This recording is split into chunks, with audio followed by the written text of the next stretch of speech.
জাগিৰোডত ৰোপণ হ'ল অসমৰ ঔদ্যোগিক ভৱিষ্যতৰ প্ৰথম কাগজ কলৰ মাটিত ভূমিপূজন হ'ল ২৭,০০০ কোটি টকীয়া ছেমি কণ্ডাক্টৰ প্ৰজেক্টৰ।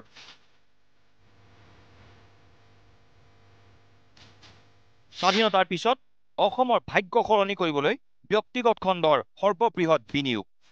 সোণসেৰীয়া ইতিহাসৰ ৰচনা কৰি টাটা গ্ৰুপে অসমবাসীক উপহাৰ দিলে ছেমি কণ্ডাক্টৰ প্ৰকল্প। ২৭,০০০ কোটি টকাৰ উদ্যোগ, ২৭,০০০ আমাৰ ইয়াতে বিনিয়োগ।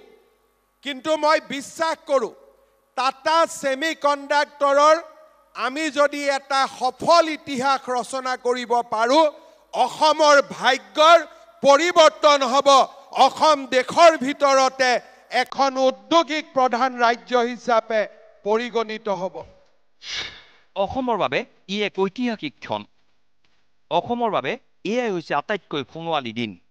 কাৰণ অসমৰ ঔদ্যোগিক ক্ষেত্ৰত বিপ্লৱৰ সূচনা কৰি জাগিৰোডত স্থাপন হ'ল প্ৰথমটো ছেমি কণ্ডাক্টৰ প্ৰকল্প। ২৭,০০০ কোটি টকীয়া ছেমি কণ্ডাক্টৰ প্ৰকল্পই অসমৰ ভাগ্য সলনি কৰি দিব বুলি মন্তব্য মুখ্যমন্ত্ৰীৰ।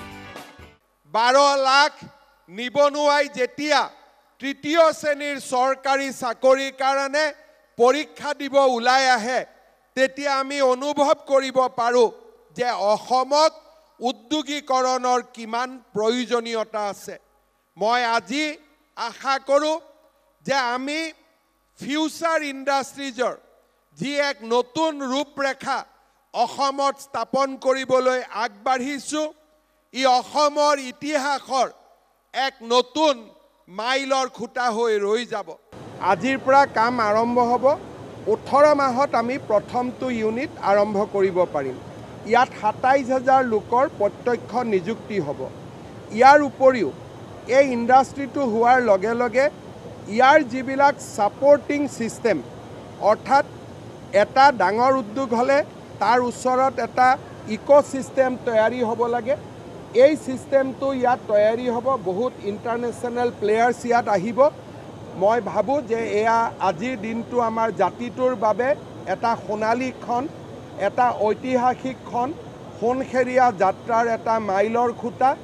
আপুনি মই দৈনিক ব্যৱহাৰ কৰা প্ৰতিবিধ ইলেক্ট্ৰনিক সামগ্ৰীত প্ৰয়োজন হোৱা চিপছ উৎপন্ন হ'ব লগা এইটো প্ৰকল্পত সংস্থাপন পাব ৩০,০০০ থলুৱাই। জাগিৰোডৰ ছেমি কণ্ডাক্টৰ প্ৰকল্পৰ কাম আৰম্ভ হ'লেই প্ৰথমজন কৰ্মচাৰীও এজন অসমীয়াই হ'ব।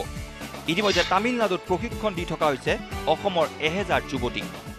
টাটা ছেমি কণ্ডাক্টৰৰ যেতিয়া আৰম্ভণি হৈছিলে, তেতিয়া বহুতে প্ৰশ্ন কৰিছিলে যে এই ছেমি কণ্ডাক্টৰ ইণ্ডাষ্ট্ৰিত থলুৱা যুৱক যুৱতীয়ে কাম কৰিব পাৰিবনে নাই। কাৰণ এনেকুৱা ধৰণৰ ইণ্ডাষ্ট্ৰিৰ লগত অসমৰ পৰিচয় নাই আৰু আমি এনে কামত সফল হ'ব পাৰিম নে নাই। টাটা ইলেক্ট্ৰনিক্সৰ MD ডক্টৰ ৰণধীৰ ঠাকুৰ ডাঙৰীয়াক এই বিষয়ে মই জনোৱাত তেখেতে মোক কৈছিলে যে আমি অসমৰ পৰা পোনে পোনে ১০০০ ছোৱালীক আমি লৈ যাম আৰু য'ত এনে ব্যৱস্থা চলি আছে তাতে আমি প্ৰশিক্ষণ দিম, যাতে এই ইণ্ডাষ্ট্ৰিটো আৰম্ভ হোৱাত প্ৰথম কৰ্মচাৰী হিচাপে অসমীয়া যুৱক যুৱতীয়ে কাম কৰিব পাৰে। এই মাটিত যেতিয়া হিন্দুস্তান পেপাৰ কৰ্পোৰেশ্যনৰ মিল বন্ধ হৈ গৈছিলে, জাগিৰোডৰ লগতে সমগ্ৰ অসমবাসীৰ মাজত এক শোকৰ ছাৰ সৃষ্টি হৈছিল। মোৰ ৰাজনৈতিক জীৱনৰ এই দীৰ্ঘকালত মই এটাই শিকিছোঁ যে সৃষ্টি সংকটৰ পৰাই সম্ভৱ হয়। যেতিয়া মানুহৰ জীৱনত আটাইতকৈ দুখৰ দিনে দেখা দিয়ে, সেই দুখৰ মাজতেই সুখৰ আৰম্ভণি হয়। জাগিৰোড পেপাৰ কলৰ সেই সংকটৰ সময়ত আমি নিৰাশ হোৱা নাছিলোঁ। আমি বিশ্বাস কৰিছিলোঁ যে ইয়াৰ মাজৰ পৰাই আমি সৃষ্টিৰ নতুন অংকুৰণ কৰিম। আজি মই জাগিৰোডবাসী ৰাইজক ধন্যবাদ আৰু কৃতজ্ঞতা জনাইছোঁ। সেই সময়ত আপোনালোকে অসীম ধৈৰ্যৰে সৈতে আমাৰ চৰকাৰখনৰ ওপৰত আস্থা ৰাখিছিলে। কোনো ধৰণৰ আন্দোলন নকৰাকৈ আমাৰ ওপৰত আপোনালোকে আস্থা আৰু বিশ্বাস ৰাখিছিল আজি জাগিৰোডবাসীৰ ৰাইজৰ চৰণ কমলত এই টাটা সেমিকন্ডাক্টৰ ইণ্ডাষ্ট্ৰীৰ শুভাৰম্ভণি কৰিবলৈ পাই মই গৌৰৱ অনুভৱ কৰিছো মুখ্যমন্ত্ৰী ডক্টৰ হিমন্ত বিশ্ব শৰ্মাৰ বলিষ্ঠ নেতৃত্বৰ বাবে অসমে সেমিকন্ডাক্টৰৰ দৰে ইমান এটা বৃহৎ প্ৰকল্প উপহাৰ পালে leading global companies around the world. We looked at many locations, but then decided to set it up here in Assam. Leadership and vision of our Honorable Chief Minister, Dr.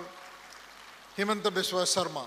প্ৰধানমন্ত্ৰী নৰেন্দ্ৰ মোদী আৰু অসমৰ মুখ্যমন্ত্ৰী ডক্টৰ হিমন্ত বিশ্ব শৰ্মাৰ একক প্ৰচেষ্টাৰ বাবে জাগিৰোড তথা অসমবাসীয়ে এনে এটা ঐতিহাসিক প্ৰকল্প উপহাৰ পালে আজিৰ এই ক্ষণ প্ৰতিজন অসমীয়াৰ বাবে চিৰস্মৰণীয় হৈ ৰ'ব এই মন্তব্য মন্ত্ৰী পীযুষ হাজৰিকাৰ আজি আমাৰ জাগিৰোডৰ কাৰণে অসমৰ কাৰণে মধ্য অসমৰ কাৰণে তথা উত্তৰ পূৰ্বাঞ্চলৰ কাৰণে এটা অতি আনন্দৰ দিন এটা অতি উল্লেখযোগ্য দিন এনেকুৱা ডাঙৰ খন অসমলৈকে আগতে কেতিয়াও অহা নাছিলে এই কাম সক্ষম হ'ল মাননীয় দেশৰ প্ৰধানমন্ত্ৰী নৰেন্দ্ৰ মোদী ডাঙৰীয়াৰ কাৰণে আৰু অসমৰ মাননীয় মুখ্যমন্ত্ৰী ডক্টৰ হিমন্ত বিশ্ব শৰ্মা ডাঙৰীয়াৰ কাৰণে গতিকে আজি আমাৰ কাৰণে অত্যন্ত আনন্দৰ দিন ব্যুৰো ৰিপৰ্ট নিউজ লাইভ